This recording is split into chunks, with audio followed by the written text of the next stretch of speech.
கர்த்தருடைய பரிசுத்த நாமத்திற்கு மகிமை உண்டாவதாக. இந்த மாதத்தினுடைய முதல் பரிசுத்த ஆராதனைக்கு வந்த உங்கள் யாவரையும் இயேசுவின் நாமத்தினாலே வாழ்த்தி ஆசீர்வதிக்கிறேன்.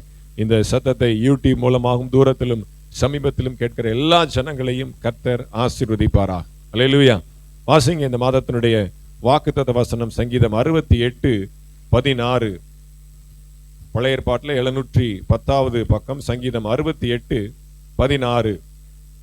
உயர்ந்த சிகரமுள்ள பர்வதங்களே, உயர்ந்த சிகரமுள்ள பர்வதங்களே, ஏன் துள்ளுகிறீர்கள்? ஏன் துள்ளுகிறீர்கள்? இந்த பர்வதத்தில் வாசமாயிருக்க, இந்த பர்வதத்தில் வாசமாயிருக்க தேவன் விரும்பினார். தேவன் விரும்பினார். ஆம், ஆம், கர்த்தர் இதிலே என்றென்றைக்கும் வாசமாயிருப்பார். கர்த்தர் இதிலே என்றென்றைக்கும் வாசமாயிருப்பார். அல்லேலூயா. யாக்கோபுடைய கோத்திரங்களுக்கு ஆண்டவர் என்ன பண்றார்? அந்த தேசங்களை பங்கிட்டு கொடுக்கிறார். ஒவ்வொரு கோத்திரத்துக்கும் எல்லைகளை குறித்து இதெல்லாம் உங்களுக்கு சுதந்திரம் அப்படின்னு சொல்லி ஆண்டவர் என்ன பண்றார்? தேசங்களை பங்கிட்டு கொடுக்கிறார் யோசுவா மூலமா. ஆனால் லேவி கோத்திரத்திற்கு பங்கும் இல்லை, பாத்திரம் இல்லை, எந்த சுதந்திரமும் இல்லை. அப்ப லேவி கோத்திரம் ஏங்கி நிக்குது. அப்ப ஆண்டவர் சொல்றார், நானே உனக்கு சுதந்திரமா இருப்பேன். அல்லேலூயா. இந்த பூமி உனக்கு சுதந்திரம் அல்ல, நானே உனக்கு சுதந்திரமா இருப்பேன். அப்ப அந்த வசனத்தை தான் ஆண்டவர் ஞாபகப்படுத்தி என்றென்றைக்கும் நான் வாசமா இருப்பேன் அப்படின்னு ஆண்டவர் வாக்கு பண்ணியிருக்கிறார் இல்லையா? அதனால அவர் நமக்கு நித்திய சுதந்திரமாக இருக்கிறபடினாலே நித்திய சுதந்திரம் தரும் மாதம் என்று சொல்லி, வசனத்துக்கும் தலைப்புக்கும் சம்பந்தம் இல்லை அப்படின்னு நீங்க நினைக்காதீங்க. ஏன்னா என்றென்றைக்கும் ஆவியானவர் மட்டும்தான் நமக்கு கடைசி வரைக்கும் இருக்கிறார். சினிமா பாட்டு பாடுறாங்களே, வீடு வரை மனைவி, வீடு வரை உறவா, அப்புறம் காடு வரை யாரோ அப்படின்னு இல்லை.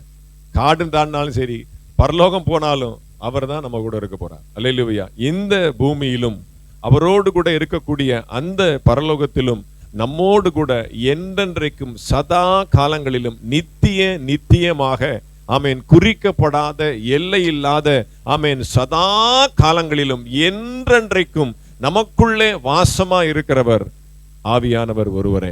அல்லேலூயா. உறவுகள், சொந்தங்கள், பந்தங்கள், நட்பு, எல்லா உறவுகளும் இந்த பூமியோட முடிஞ்சிடும். அல்லேலூயா. ஆனால் இந்த பூமியிலையும் அவர் நம்மோடு கூட இருக்கிறவர். இந்த உறவு நமக்கு தொடருது அப்படின்னா பரிசுத்த ஆவியானவருடைய ஐக்கியம் மட்டுமே. அல்லேலூயா. அப்ப லேவிக்கு சொன்னார், நானே உனக்கு சுதந்திரமா இருப்பேன். இந்த பூமிக்குரிய எல்லைகள் அல்ல, இந்த பூமிக்குரிய சொத்து சம்பந்தம் இதெல்லாம் உனக்கு அல்ல, நானே உனக்கு சுதந்திரமா இருப்பேன் அப்படின்னு சொல்லி ஆண்டவர் வாக்கு பண்ணதுனால நித்திய சுதந்திரம் தரும் மாதம். அல்லேலூயா. நித்திய சுதந்திரமாக அவர் நமக்குள்ளே வாசம் பண்ண விரும்புகிறார். அல்லேலூயா. அப்ப அந்த ஆவியானவரை இந்த மாதத்துல நாம் உறுதியாக பற்றி கொள்ள வேண்டும்.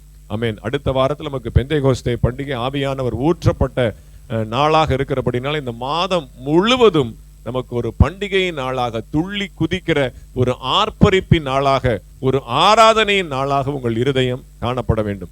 என்ன வந்தாலும் சரி, எது நடந்தாலும் சரி, என்ன பிரச்சனை வந்தாலும் அதன் மத்தியில ஆவியானவருக்கு இடம் கொடுத்து அவரை ஆராதிக்கிற தேவ பிள்ளைகளாக நீங்க காணப்பட வேண்டும். அவருடைய மகிமையை ஆண்டவர் வெளிப்படுத்துவார். சரி, இன்னைக்கு நாம இந்த வசனத்துல ஒரே ஒரு வார்த்தையை தியானித்து நாம் ஜெபித்து முடிக்க போகிறோம். உயர்ந்த சிகரம். அல்லேலூயா. இங்க சொல்லப்பட்டிருக்கு பாருங்க, உயர்ந்த சிகரம் உள்ள பர்வதங்களே ஏன் துள்ளுகிறீர்கள். அந்த வசனத்துடைய முதல் பகுதி உயர்ந்த சிகரம். அந்த வார்த்தையை மட்டும் நாம தியானித்து ஜெபிக்க போகிறோம். வாசிங்க ஆதியாகமத்தின் புஸ்தகம் 8வது அதிகாரம் 4-5. ஆதியாகமம் 8:4-5. அந்த 8ஆம் அதிகாரத்துல நீங்க கை வச்சுக்கோங்க, அதை விட்டுறாதீங்க.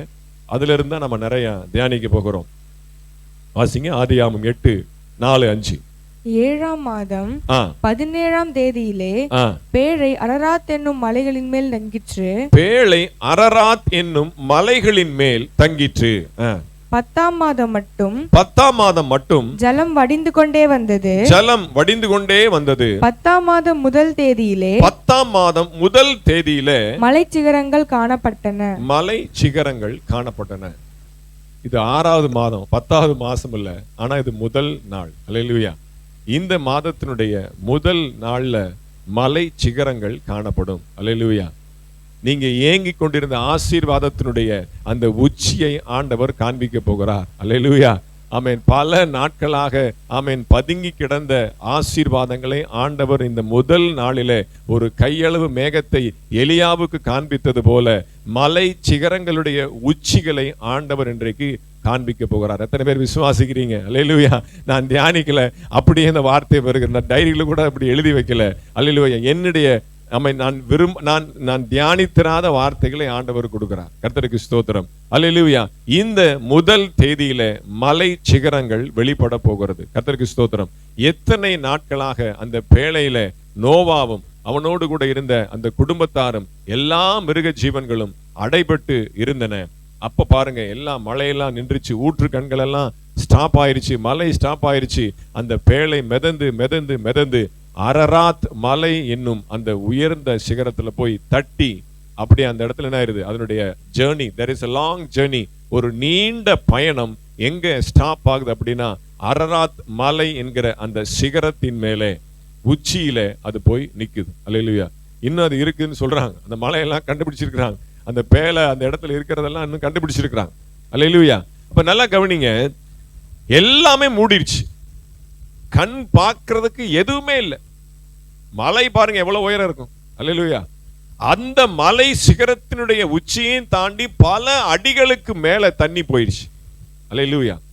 ஊற்று கண்கள் திறக்கப்பட்டு வானத்தின் மதகுகள் எல்லாம் திறக்கப்பட்டு ஓயாத மழை, 40 நாள் ஓயாத மழை. அப்போ அத்தனை நாள் மழை பெய்து பாருங்க, அந்த 10வது மாதம் அந்த மேல அந்த மலை சிகரத்துல போய் அந்த பேழை தட்டி அந்த இடத்துல நிக்கிறது. அல்லேலூயா.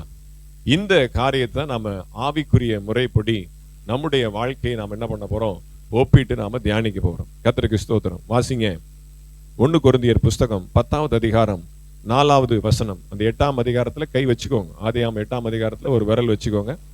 1 கொரிந்தியர் புஸ்தகம் 10வது அதிகாரம் 4வது வசனம்.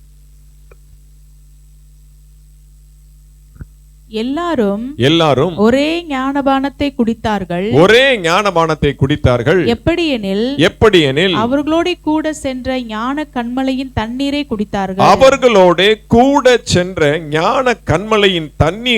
குடித்தார்கள். அந்த கன்மலை கிறிஸ்துவே. அல்லேலூயா. எல்லாம் மூடிடுச்சு, எதுவுமே கண்ணுக்கு தெரியல. திடீர்னு பாருங்க, தண்ணி எல்லாம் வற்றி போனதுக்கு அப்புறம் இந்த பேலை ஆட்டோமேட்டிக்கா எங்க நிக்குது அப்படின்னா ஒரு மலை உச்சியின் மேல அப்படியே ஸ்டக் ஆகி நிக்குது. அல்லேலூயா. அந்த கன்மலை கிறிஸ்துவே. அல்லேலூயா. அந்த பேழை சபையாகிய நீங்களும் நானுமே. அல்லேலூயா.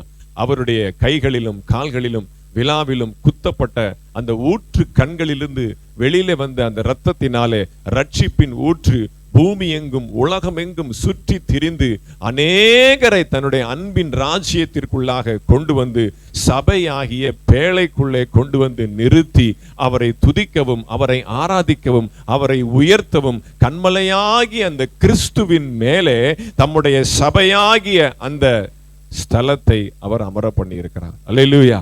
கர்த்தருக்கு ஸ்தோத்திரம் உண்டாகட்டும். கர்த்தர் நல்லவர். அல்லேலூயா.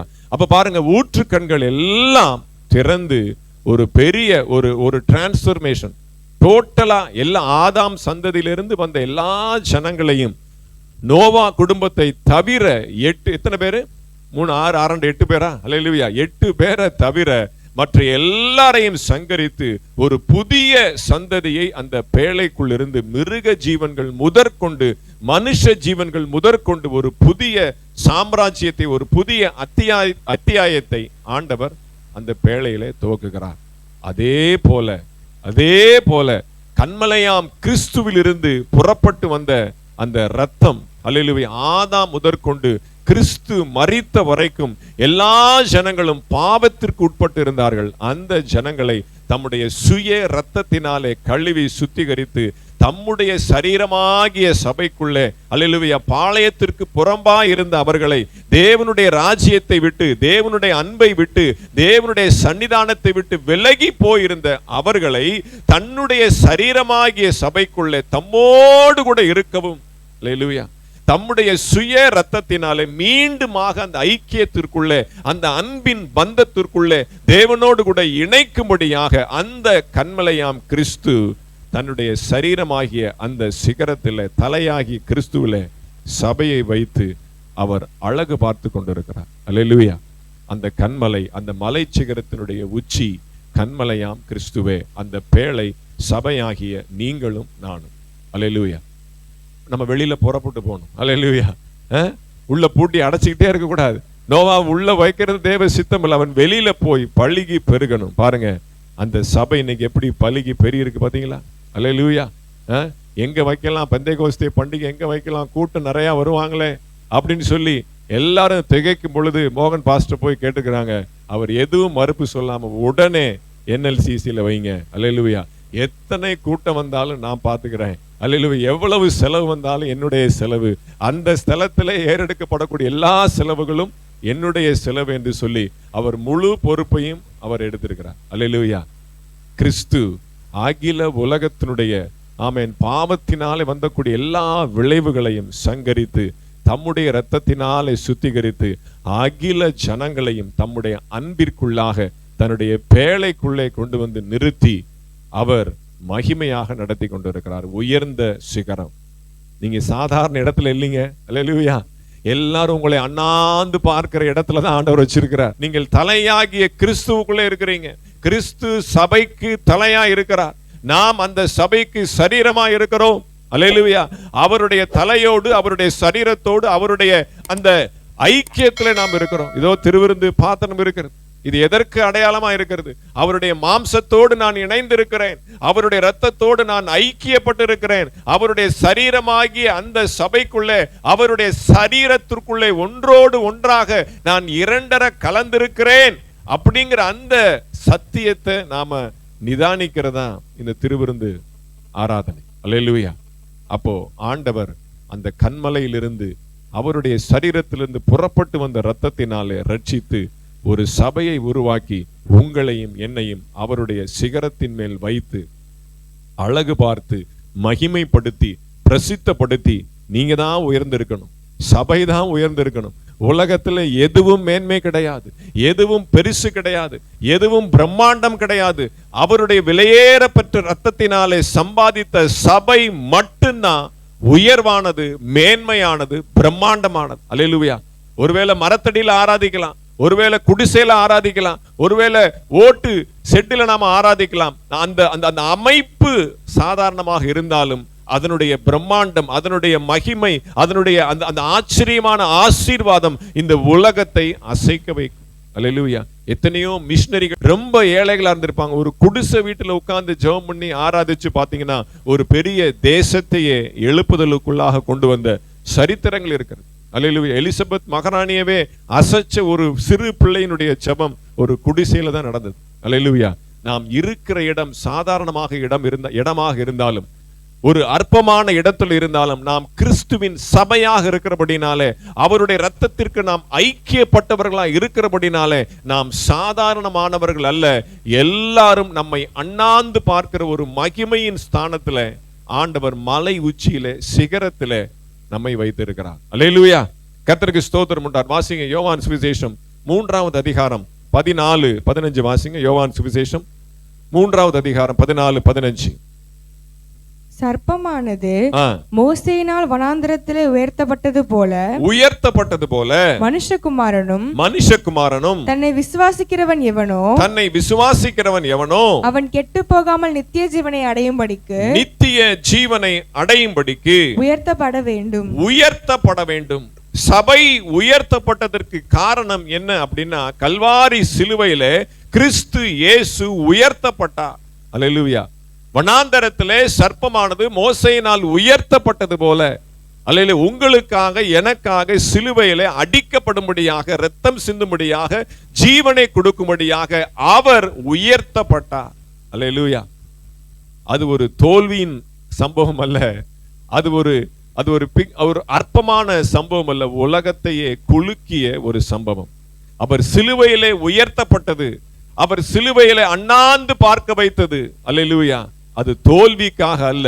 இயேசு கிறிஸ்துவை பார்த்து அவன் என்று சொல்லி மரியாதை இல்லாமல் இகழ்ந்த ஜனங்கள் மத்தியில, அல்லேலூயா, என்னை ரட்சிக்க அல்ல உங்களை ரட்சிக்க நான் இந்த கோலம் எடுத்தேன், அல்லேலூயா, அடிமையின் கோலம் எடுத்தேன் என்று சொல்லி அவர் சிலுவையில தம்மை தாமே உயர்த்தினார். அல்லேலூயா. அதுதாங்க உயர்ந்த சிகரம். அந்த எண்ணம், அல்லேலூயா, அல்லேலூயா, தேவனுடைய குமாரன் என்கிற அந்த அந்தஸ்தை கொள்ளையாடின பொருளாக எண்ணாமல், அல்லேலூயா, தம்மை தாமே தாழ்த்தி வெறுமையாக்கி சிலுவையின் மரண பரியந்தம் தம்மை தாழ்த்தினார். எதற்காக? உங்களையும் என்னையும் உயர்த்துவதற்காக. அல்லேலூயா. அவர் சிலுவையிலே ஆமென் ஜீவனை கொடுத்து அவமானத்தின் சிந்தையாக அவர் சிலுவையிலே உயர்த்தப்பட்டது. நீங்க தலை நிமிர்ந்து நடக்கணும். இரவெல்லாம் தூங்காம அவங்க அப்படி பேசிட்டாங்க இப்படி பேசிட்டாங்க அல்ல, இயேசு நமக்குள்ளே வாசம் பண்ணுகிறார். நாம் கம்பீரமாக தலை நிமிர்ந்து நடப்பதற்காகவே அவர் ரத்தம் சிந்தி இருக்கிறார். அவருடைய ரத்தம் நமக்குள்ளே வாசமா இருக்குமானால், அவருடைய ஜீவன் நாடி நமக்குள்ளே துடித்து கொண்டிருக்குமானால், நாம் அவமானத்தின் நிந்தைக்குரிய ஆட்கள் அல்ல, நாம் ரட்சிக்கப்பட்ட கம்பீரமான உயர்ந்த நடையில் இருக்கக்கூடிய மேன்மையான ஜனங்கள். ஸ்தோத்திரம். நாம் மேன்மையானவர்கள். வாசிங்க ஆதியாகமம் மத்தேயு புஸ்தகம் 16வது அதிகாரம், மத்தேயு 16:18 வாசிங்க. மத்தேயு 16:18. மேலும் நான் உனக்கு சொல்லுகிறேன், நீ பேதுருவாய் இருக்கிறாய், இந்த கல்லின் மேல் என் சபையை கட்டுவேன், இந்த கல்லின் மேல் என் சபையை கட்டுவேன், பாதாளத்தின் வாசல்கள் அதை மேற்கொள்வதில்லை, பாதாளத்தின் வாசல்கள் அதை மேற்கொள்வதில்லை. அந்த பேழை ஆகிய அந்த அந்த அந்த கப்பல் அரராத் மலை என்கிற அந்த சிகரத்தின் மேல் வந்து நிற்கிறது. ஆண்டவர் இங்கே சொல்லுகிறார், இந்த கல்லின் மேல் என் சபையை கட்டுவேன். என்னைக்கு எப்படி அந்த அரராத் மலை மேல அந்த மலை சிகரத்தின் மேல அந்த பேழை நின்றதோ, அந்த பேழையாகிய அந்த கப்பலுக்கு அஸ்திபாரமாக அடைக்கலமாக எப்படி அந்த மலை சிகரம் இருந்ததோ, அதே போல சபையாகிய உங்களுக்கு நான் அஸ்திபாரமா இருப்பேன். இதுல பாத்தீங்கன்னா 2 விதமான ஒரு ரெவலேஷன் இருக்கு. ஒண்ணு என்னன்னா, பேதுருனா கல் அப்படின்னு அர்த்தம், ராக். பீட்டர் அப்படின்னா பத்தர், பத்ரோஸ் அப்படிம்பாங்க. பத்ரோஸ் அப்படின்னா ஹிந்தி வார்த்தை, பத்ரோஸ்னா பத்தர், பத்தர்னா கல்லு. இயேசு கிறிஸ்து நான் மூளைக்கல்லா இருக்கிறேன், நான் தலைக்கு மூளைக்கல்லா இருக்கிறேன். அப்போ இந்த கல்லின் மேல் என் சபையை கட்டுவேன் அப்படின்னா அது பேதுருவை சொன்னாரா இல்ல தம்மை தாமே சொன்னாரா அப்படிங்கிறது என்னுடைய பாஸ்டரும் அவருடைய ஃப்ரெண்ட் இன்னொரு பாஸ்டரும் நைட்டு 10 மணிக்கு துவங்க ஆரம்பிச்சது பார்த்தா விடிய காலம் 4 வரைக்கும் ரோட்ல நின்ன மேனிக்கே பேசிக்கிட்டே இருந்தாங்களாம். இவர் பேதுருங்கிறாரு, அவர் இயேசுங்கிறார். அல்லேலூயா. எது எப்படியோ தெரியாது. ஏன்னா புதிய உடன்படிக்கையின் சபையை பேதுரு கையில தான் கொடுக்கிறார். அப்ப ஆண்டவர் இயேசுவை பார்த்து இந்த கல்லின் மேல் என்று சொல்லி பேதுருவை சொல்லுகிறார் அப்படின்னு சொல்லி ஒரு கூற்று. ஆனா தம்மை தாமே இந்த கல்லின் மேல், நான் தான் தலைக்கு மூளைக்கல், நான் தான் சபைக்கு அஸ்திபாரம், என் மேல் நான் கட்டுவேன் என்று சொல்லி இந்த கல் என்று தன்னைத்தானே சொன்னதாக ஒரு கூற்று. அது எது உண்மையா நம்ம மேல போய் அவர்கிட்ட கேட்டுக்கலாம். நீங்க யார சொன்னீங்க, உங்களை சொன்னீங்களா பேதுருவை சொன்னீங்களான்னு சொல்லி அவர்கிட்ட போய் கேட்டுக்கலாம். அது முக்கியம் அல்ல. கல். அல்லேலூயா. Praise the Lord. சபை அவருடைய அஸ்திபாரத்தின் மேல் நிற்கிறது. அல்லேலூயா. அந்த பேழை எப்படி அரராத் மலை மேல நிற்கிறதோ நல்லா கவனிச்சுக்கணும். நீங்க யார் மேல இருக்கிறீங்க அப்படின்னா கிறிஸ்துவின் மேல் இருக்கிறீங்க. அல்லேலூயா. அவர் உங்களை சுமந்து செல்கிறார். அல்லேலூயா. நாம சுமக்கல, இன்னைக்கு நிறைய பேர் சுமந்துட்டு போறாங்க. அல்லேலூயா. அவர் நம்மை சுமக்கிறார். உன்னுடைய பாதம் கல்லில் இடராதபடிக்கு தம்முடைய தூதர்களை கொண்டு தம்முடைய கரத்தினாலே ஏந்தி தாங்கி தப்புவித்து பலப்படுத்துகிறார். அல்லேலூயா. Praise the Lord. சற்றே உன்னுடைய கால் சறுக்கலாய் போய் கொண்டிருக்கும் பொழுது என்னுடைய கரம் உன்னை தாங்கி தப்புவிக்கிறது. அல்லேலூயா. சபையாகிய நம்மை அவர் சுமந்து கொண்டு செல்கிறார். கர்த்தருக்கு ஸ்தோத்திரம். மறுபடியுமாக அந்த ஆதியாகமம் புஸ்தகம் 8ஆம் அதிகாரத்துல 6வது வசனத்தை வாசிக்கலாம். ஆதியாகமம் 8வது அதிகாரம் 6வது வசனத்தை வாசிங்க. 40 நாள் சென்ற பின் நோவா தான் பேழையில் செய்திருந்த ஜன்னலை திறந்து, நோவா தான் செய்திருந்த அந்த பேழையினுடைய ஜன்னலை திறக்கிறான். நல்லா யோசித்து பாருங்க. 40 நாள். அல்லேலூயா. எத்தனை நாள் உள்ள இருக்கிறான்? உள்ள எப்படி காத்து வந்துச்சு, எப்படி சுவாசிச்சிருப்பாங்க.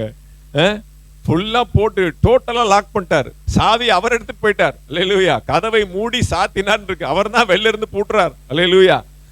வெளியில பூட்டு போட்டிருக்கு. அல்லேலூயா.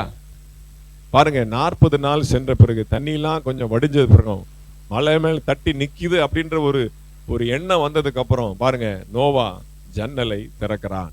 அல்லேலூயா. 40 நாள் சென்ற பின்பு நோவா ஜன்னலை திறக்கிறான். வாசிங்க அப்போஸ்தலர் நடபடிகள் 1வது அதிகாரம் 3வது வசனத்தை வாசிங்க. அப்போஸ்தலர் 1:3.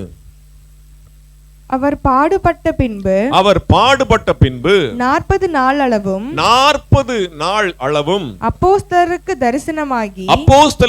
தரிசனமாகி தேவனுடைய ராஜ்யத்துக்குரியவைகளை அவர்களுடனே பேசி அநேகம் தெளிவான திருஷ்டாந்தங்களினாலே 3 மட்டும் வாசிச்சா போதும்.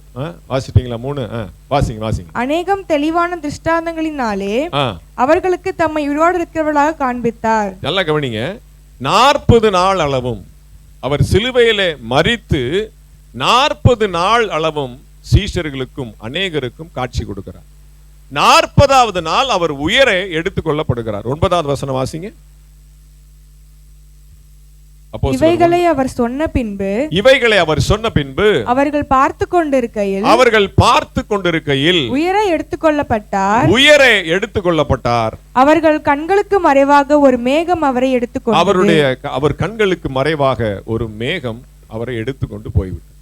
சரியாக 40வது நாள் அவர் உயர எடுத்துக்கொள்ளப்பட்டார். தேவனோடு கூட அவர் சேர்ந்து விட்டார். அல்லேலூயா. சரியாக மழை அந்த தண்ணிலாம் வடிந்து 40வது நாள் என்ன பண்றான்? ஜன்னலை திறக்கிறான். அல்லேலூயா. அதே மாதிரி 40வது நாள் இயேசு கிறிஸ்து எடுத்துக்கொள்ளப்பட்ட அந்த 40வது நாள்ல சபையினுடைய முதல் அத்தியாயத்தினுடைய சபையினுடைய ஜன்னல் ஒரு வெளிச்சம், ஒரு சின்ன ஒரு ரெவலேஷன் 40வது நாள்ல திறக்கப்படுகிறது. என்ன திறக்கப்படுகிறது? 10 நாள் இங்கே காத்திருங்கள், பிதாவினுடைய வாக்குத்தத்தம் நிறைவேறும்படி எருசலேமிலே நீங்கள் 10 நாள் காத்திருங்கள் அப்படிங்கிற அந்த சத்தியம், அந்த கட்டளை இயேசுவினிடத்திலிருந்து அந்த 40வது நாள் ஒரு ஜன்னலை திறப்பது போல இனி நாங்க என்ன செய்ய போறோம், இனி நாங்க என்ன பண்ண போறோம், இனி இயேசு பிசிக்கலா வந்தாரு போறாரு, வீட்டுக்குள்ள பூட்டி அறைக்குள்ள வராரு போறாரு, கடற்கரையில போய் மீன் பிடிக்க போன அங்க வராரு. அப்ப மரித்தாலும் 40 நாள் கண்ணில் தென்படுறாரு, ஏதோ பேசுறாரு, ஏதோ ட்ரைனிங் கொடுக்கிறாரு, ஏதோ ஆலோசனை கொடுக்கிறாரு. ஆனா 40வது நாள் அவர் எடுத்துக்கொள்ளப்படுகிறார். பிசிக்கலா இனி அவர் சரீர பிரகாரமா அவர் பூமியில இல்ல, சீஷர்களோட இருக்க போறது இல்ல. ஒரே ஒரு கண்டிஷன் மட்டும் கொடுத்துட்டு கிளம்பிட்டார். என்ன? பிதாவினுடைய வாக்குத்தத்தம் நிறைவேறும்படி எருசலேமிலே நீங்கள் 10 நாட்கள் காத்திருக்க வேண்டும். ஏன்னா பெந்தேகோஸ்தே நாள் என்பது 50வது நாளை குறிக்கிறது. அல்ல, அது விலைக்கு சொல்ல எனக்கு நேரம் இல்லை. அப்போ சரியாக பாருங்க, 50வது நாள்ல அந்த இடத்துல மேல் வீட்டு அறையில பரிசுத்த ஆவியானவர் ஊற்றப்படுகிறார். அப்ப ஜன்னல் திறக்கிற மாதிரியான ஒரு வெளிச்சம் என்ன அப்படின்னா இந்த கட்டளை தான், காத்திருங்கள். அல்லேலூயா. நோவாவை இன்னும் வெளில வர முடியாது, இன்னும் தண்ணி வத்தல, நீ ஜன்னலை வேணா திறந்து பாரு, கொஞ்சம் ட்ரை பண்ணு அப்படின்னு சொன்ன மாதிரி ஆண்டவர் என்ன பண்றார்? நோவாவுக்கு அந்த இடத்துல ஜன்னலை திறப்பதற்கான ஒரு ரெவலேஷனை ஆண்டவர் அந்த இடத்துல கொடுக்கிறார். சரி, ஜன்னலை திறந்ததுக்கு அப்புறம் என்ன பண்றான்? காக்காவை வெளியில அனுப்புறான். ஒரு காக்காவை பிடிச்சு வெளியில அனுப்புறான். அதுட்ட இருந்து ஒரு செய்தியும் இல்லை, அது போகுது வருது, ஒரு தகவல் இல்லை, நல்லது கெட்டது எதுவுமே அது கொடுக்க மாட்டேங்குது. அப்புறம் வாசிங்க, ஒன்னு ஆதியாகமத்தின் புஸ்தகத்துல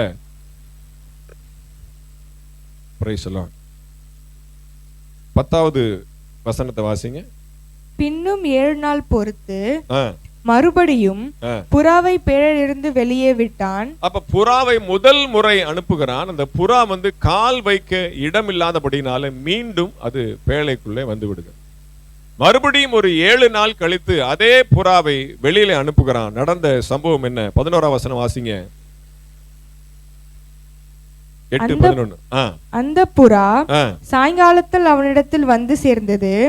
இதோ அது கொத்திக் கொண்டு வந்த ஒரு ஒலிவ மரத்தின் இலை அதன் வாயில் இருந்தது. அதனாலே நோவா பூமியின் மேல் ஜலம் குறைந்து போயிற்று என்று அறிந்தான். இன்னும் 7 நாள் போதும். அந்த 2வது முறையாக அந்த பேழையிலிருந்து புறப்பட்ட அந்த புறா ஒரு ஒலிவ மரத்தினுடைய இலையை கொத்தி கொண்டு வருகிறது. அந்த ஒரு ஒலிவ மரத்தினுடைய இலை வந்துருச்சு அப்படின்னா ஒரு செய்தி நம்ம வெளியில என்ன பண்ணலாம்? நாம் வாழக்கூடிய அளவுக்கு, நமக்கு நம்பிக்கை கொடுக்கக்கூடிய அளவுக்கு இந்த பூமி தயாராயிருச்சு. அல்லேலூயா. அதே மாதிரிதான் ரட்சிக்கப்பட்ட தேவ ஜனங்களுக்கு மிகப்பெரிய ஒரு செய்தி என்ன அப்படின்னா, பரிசுத்த ஆவியானவர் உங்களுக்குள்ளே வாசம் பண்ணுகிறார். அல்லேலூயா. ஆம், கர்த்தர் இதிலே என்றென்றைக்கும் வாசமா இருப்பார் அப்படிங்கிற இந்த வாக்குத்தத்தம், இந்த செய்தி உங்க இருதயத்துக்குள்ள வந்தாதான் இந்த பூமியில நாம வாழ முடியும். அல்லேலூயா, அல்லேலூயா. ரட்சிக்கப்பட்ட தேவ பிள்ளைகள் எல்லாருமே பரிசுத்த ஆவியானுடைய அபிஷேகத்துக்குள்ள இருந்தாதான், அவர் நமக்குள்ளே வாசம் பண்ணுகிற அந்த மிகப்பெரிய செய்தியை நீங்க என்ன பண்ணணும், அதை அனுபவமாக்கி கொள்ளணும், அதை நீங்க உணர்ந்து கொள்ளணும். ஆவிக்குரிய ரீதியாக ஆத்மார்த்தமாக அதை உணர்ந்து கொள்ளும் பொழுதுதான் நீங்க என்ன பண்ண முடியும், இந்த உலகத்துல சுற்றி திரிந்து நடமாடி எல்லா காரியங்களையும் செய்வதற்கான ஒரு நம்பிக்கை வரும். ஆவியானவர் மட்டும் உங்களுக்குள்ள இல்லை அப்படின்னா நம்பிக்கையற்றவர்களாக தான் இருக்கு. ஏதோ ரட்சிக்கப்பட்டிருக்கிறோம், ஏதோ சர்ச்சுக்கு போறோம், ஏதோ சபைக்கு போறோம், உட்கார்ந்தோம் எந்திரிச்சோம் போறோம் அப்படின்னு தான் இருக்குமே ஒழிய ஆவியானவருடைய அந்த பிரசன்னம், அவருடைய ஆளுகை, அவருடைய நடத்துதல், அவருடைய சத்தம், அவருடைய வார்த்தை உங்களுக்குள்ளே தெளிவாய் கேட்கிற அந்த அனுபவத்துக்குள்ள நீங்க நடந்து வந்தாதான் இந்த பூமியில நாம் அசாதாரணமான காரியங்களை செய்வதற்கு நாம் பாத்திரவான்களாக இருக்க முடியும். கர்த்தருக்கு ஸ்தோத்திரம். வாசிங்க அப்போஸ்தலர் நடபடிகள் 1வது அதிகாரம் 13வது வசனத்தை வாசிக்கலாம். அப்போஸ்தலர் 1:13. அவர்கள் அங்கே வந்தபோது மேல் வீட்டில் ஏறினார்கள். போதும், நல்லா கவனிங்க. அவங்களுக்கு ஆயத்தம் பண்ணப்பட்ட இடம் கிரவுண்ட் ஃப்ளோர் இல்ல, ஃபர்ஸ்ட் ஃப்ளோர். அல்லேலூயா. இப்ப நாங்க செகண்ட் ஃப்ளோர்ல இருக்கிறதா எங்களுக்கு கஷ்டம். பயங்கர வெயில் அடிக்குது, என் வீட்டம்மாக்கு தாங்க முடியல, அப்படியே அனல் இறங்குது, அப்படியே உடம்பெல்லாம் கொதிக்குது, அப்படியே தகன்னு இருக்குது. தெரியாம செகண்ட் ஃப்ளோர் பிடிச்சிட்டேமா, ஃபர்ஸ்ட் ஃப்ளோர் தான் பிடிக்கணும். அல்லேலூயா. ஆனா நம்ம சபை துவங்கப்பட்டது ஃபர்ஸ்ட் ஃப்ளோர் தான். அல்லேலூயா. வக்கீலையா வீடு வந்து ஃபர்ஸ்ட் ஃப்ளோர், மேல வந்து வீடு இருந்துச்சு, செகண்ட் ஃப்ளோர் இருந்துச்சு, அதனால அந்த வெக்க தெரியல. அல்லேலூயா. அப்போ மேல் வீட்டறையை ஆண்டவர் கொடுக்கிறார். பாருங்க, எடுத்த உடனே பாருங்க, உயர்ந்த சிகரத்தின் மேலதான் வைக்கிறார். நீங்கள் உயர்ந்தவர்கள் என்பதை பிசிக்கலா ஆண்டவர் சொல்வதற்காக என்ன பண்றார், அவர் மேல் வீட்டறையில அந்த 120 பேரையும் அங்கே தங்க வைக்கிறார். வாசிங்க சங்கீத புஸ்தகம் 104வது அதிகாரம் 3வது வசனத்தை வாசிங்க. சங்கீதம் 104:3. தமது மேல் வீடுகளை தண்ணீர்களால் மச்சுப்பாவி மேகங்களை தமது ரதமாக்கி காற்றினுடைய செட்டைகளின் மேல் செல்லுகிறார். இந்த வசனம் யாருக்காவது ஞாபகம் இருக்கா வீட்டு மக்களுக்கு? சொல்லுங்க, எப்ப சொன்னேன்?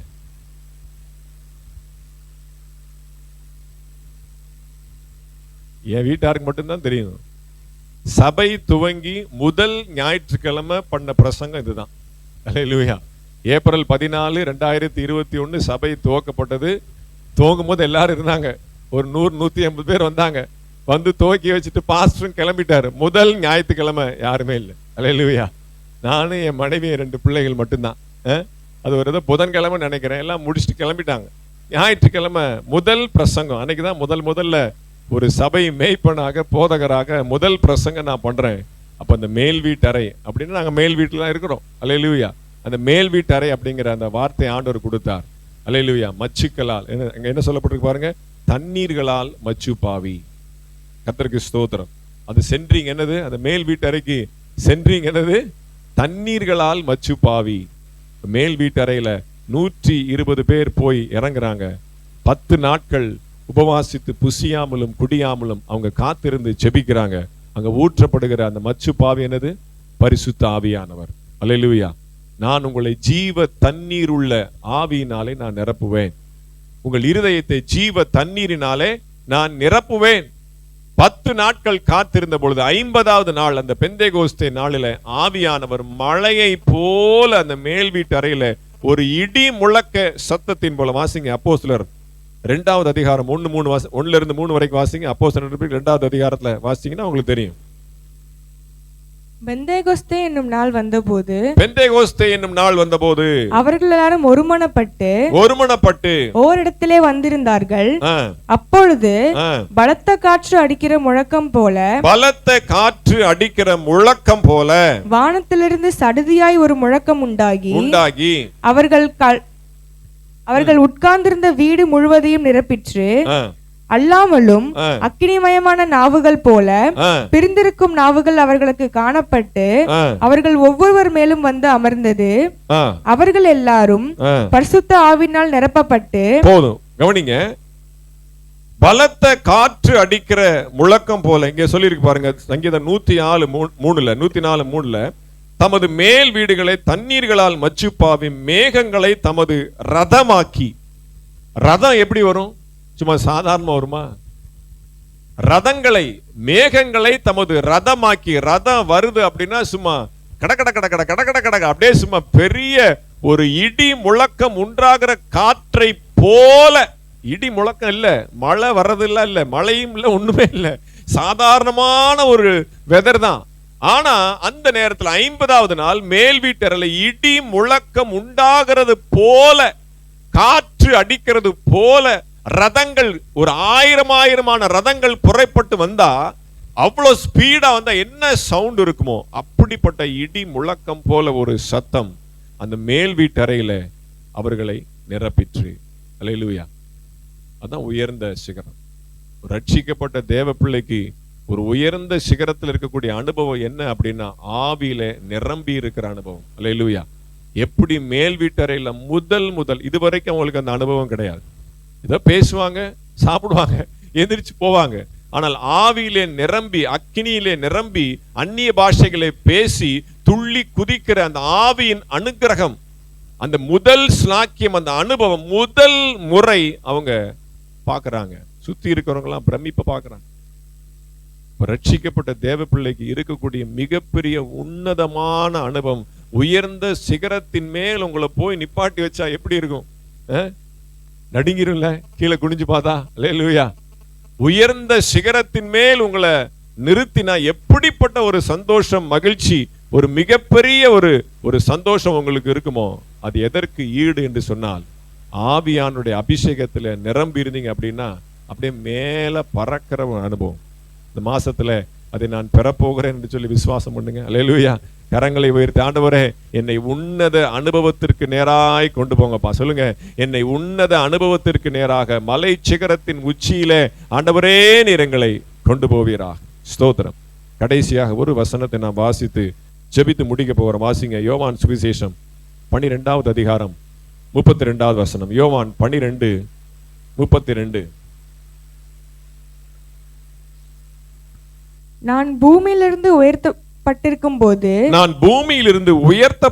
போது எல்லாரையும் என்னிடத்தில் இழுத்துக் கொள்வேன் என்றார். எல்லாரையும் என்னிடத்திலே இழுத்துக் கொள்வேன் என்றார். அப்ப எப்படி? நான் பூமியிலிருந்து உயர்த்தப்படும் போது நான் இங்க இருக்க மாட்டேன். நான் பூமியிலிருந்து போயிருவேன். என் டியூட்டி முடிஞ்சிருச்சு. எனக்கு தேவன் கொடுத்த எல்லாவற்றையும் நான் சரியா செஞ்சு முடிச்சிட்டேன். 40 நாள் உங்களுக்கு ட்ரைனிங்கும் கொடுத்துட்டேன். 40வது நாள் நான் மேல போயிட்டேன். நான் பூமியிலிருந்து உயர எடுத்து கொள்ளப்படும் பொழுது நான் உங்கள் எல்லாரையும் இழுத்துக் கொள்வேன். எப்படி இழுத்துக் கொள்வாரு? ஆவியானவர் மூலமா தான் இழுத்துக் கொள்வார். அல்லேலூயா. என்னுடைய ஸ்தானத்திலே தேற்றரவாளனாகி ஒரு ஆவியானவர் உங்களுக்குள்ளே வருவார். ஒரு தேற்றரவாளனை உங்களுக்கு நான் அனுப்புவேன். அவர் என்னிலிருந்து உங்களுக்கு போதிப்பார். ஆவியானுடைய சிலபஸ் என்ன? ஆவியானுடைய பாடத்திட்டம் என்ன? இயேசு கிறிஸ்து தான். அவர் வெளியிலிருந்து அவுட் ஆஃப் சிலபஸ்ல எது கேட்க மாட்டார். அல்லேலூயா. அவர் என்னிலிருந்து உங்களுக்கு போதிப்பார். அப்ப என்னுடைய ஸ்தானத்துல, நான் இருக்க வேண்டிய இடத்துல, என்னுடைய ரீப்ளேஸ்மெண்டாக ஒரு தேற்றரவாளனாகிய ஆவியானவர் மூலமாய் உங்கள் எல்லாரையும் நான் இழுத்துக் கொள்வேன். எல்லாரும் கண்களை மூடி நாம் ஜெபிக்க போகிறோம். அல்லேலூயா.